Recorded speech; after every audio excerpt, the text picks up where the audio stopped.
ये हमारी सरकार है जिसने मुलायम सिंह यादव जी और तरुण गोगोई जी जैसे अनेक नेताओं को राष्ट्रीय पुरस्कारों से सम्मानित किया।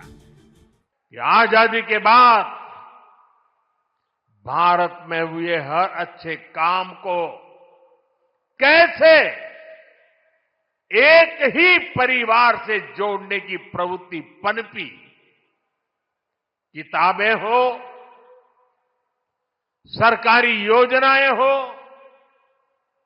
सरकारी संस्थान हो, गली सड़क चौराहे हो,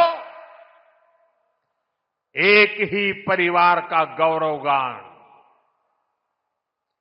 एक ही परिवार के नाम, उनकी ही मूर्तियां, यही सब चला।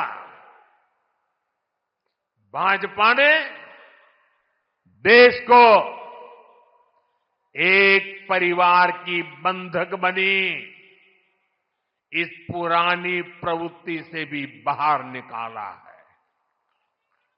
हमारी सरकार मां भारती की सेवा करने वाली हर अमर संतान, हर किसी के योगदान को सम्मान दे रही है। मैं कुछ उदाहरण आपको देता हूं। आज नेताजी सुभाष चंद्र बोस की प्रतिमा दिल्ली के कर्तव्य पथ पर है। अंडमान में जिस द्वीप पर नेताजी ने तिरंगा फहराया, आज उसका नाम नेताजी के नाम पर है। साथियों, कोई नहीं भूल सकता कि कैसे बाबा साहब आंबेडकर की विरासत को मिटाने का प्रयास हुआ। दिल्ली में कांग्रेस के शाही परिवार ने यह पाप किया और यहां यूपी में सपा वालों ने भी यही दुस्साहस किया। लेकिन भाजपा ने बाबा साहब की विरासत को मिटने नहीं दिया। आज दिल्ली से लेकर लखनऊ तक बाबा साहब आंबेडकर के पंचतीर्थ उनकी विरासत का जयघोष कर रहे हैं। साथियों, सरदार वल्लभ भाई पटेल ने सैकड़ों रियासतों में बटे हमारे देश को एक किया था। लेकिन आजादी के बाद उनके काम और उनके कद दोनों को छोटा करने का प्रयास किया गया। ये भाजपा है जिसने सरदार साहब को वो मान सम्मान दिया जिसके वो हकदार थे। भाजपा ने ही सरदार पटेल की विश्व की सबसे ऊंची प्रतिमा बनाई, एकता नगर के रूप में एक प्रेरणा स्थली का निर्माण किया। अब हर साल वहां 31 अक्टूबर को देश राष्ट्रीय एकता दिवस का मुख्य आयोजन करता है। साथियों, हमारे यहां दशकों तक आदिवासियों के योगदान को भी उचित स्थान नहीं दिया गया। हमारी सरकार ने ही भगवान बिरसा मुंडा का भव्य स्मारक बनाया।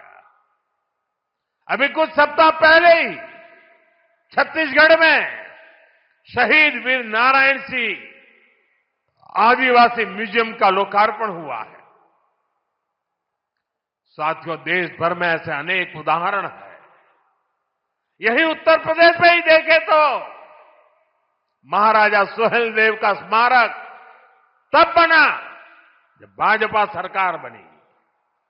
यहां निषाद राज और प्रभु श्री राम की मिलन स्थली को अब जाकर के मान सम्मान मिला।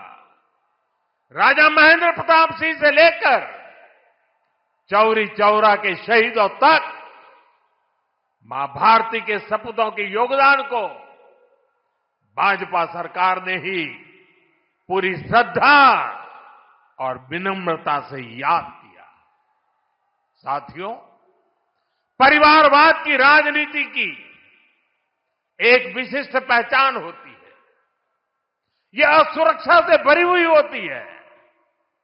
इसलिए परिवारवादियों के लिए दूसरों की लकीर छोटी करना मजबूरी हो जाता है, ताकि उनके परिवार का कद बड़ा दिखे और उनकी दुकान चलती रहे। इसी सोच ने भारत में राजनीतिक छुआछूत का चलन शुरू किया।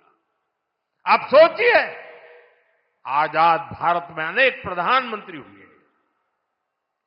लेकिन राजधानी दिल्ली में जो म्यूजियम था उसमें अनेक पूर्व प्रधानमंत्रियों को नजरअंदाज किया गया।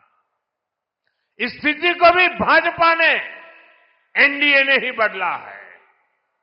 आज आप दिल्ली जाते हैं तो भव्य प्रधानमंत्री संग्रहालय आपका स्वागत करता है। वहां आजाद भारत के हर प्रधानमंत्री, चाहे कार्यकाल कितना भी छोटा रहा हो, सबको उचित सम्मान और स्थान दिया गया है। साथियों, कांग्रेस और उसके सहयोगियों ने राजनीतिक रूप से भाजपा को हमेशा अछूत बनाए रखा, लेकिन भाजपा के संस्कार हमें सबका सम्मान करना सिखाते हैं। बीते 11 वर्षों में भाजपा सरकार के दौरान, एनडीए सरकार के दौरान नरसिम्हा राव जी और प्रणब बाबू को भारत रत्न दिया गया है। ये हमारी सरकार है जिसने मुलायम सिंह यादव जी और तरुण गोगोई जी जैसे अनेक नेताओं को राष्ट्रीय पुरस्कारों से सम्मानित किया है। कांग्रेस से, यहां समाजवादी पार्टी से कोई भी